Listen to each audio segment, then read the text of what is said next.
Presidents BJP party మరియు Janasena party presidents వాళ్లకు, అదేవిధంగా కౌడా మరియు డిసిసిబి చైర్మన్ వర్గకు, వర్మ గారికి, ఇక్కడ వచ్చేసినటువంటి కూటమి నాయకులకు, ప్రజాప్రతినిధులకు అందరికీ కూడా నమస్కారాలు.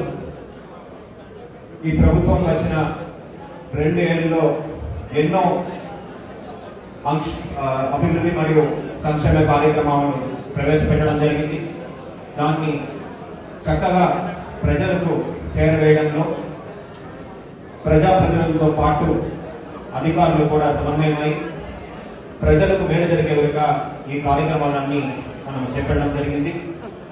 ముఖ్యంగా చెప్పాలంటే ఈ ప్రభుత్వం ఏదైతే సూపర్ 6 హామీలు ఇచ్చినాయో ఆ సూపర్ 6 పథకాలన్నీ కూడా ప్రజలకి ఎటువంటి ఇబ్బంది లేకుండా కులానికి, మతానికి అతీతంగా వాళ్ళకి చక్కగా చేరవేయడం జరుగుతున్నది. తల్లికి వందనం కార్యక్రమం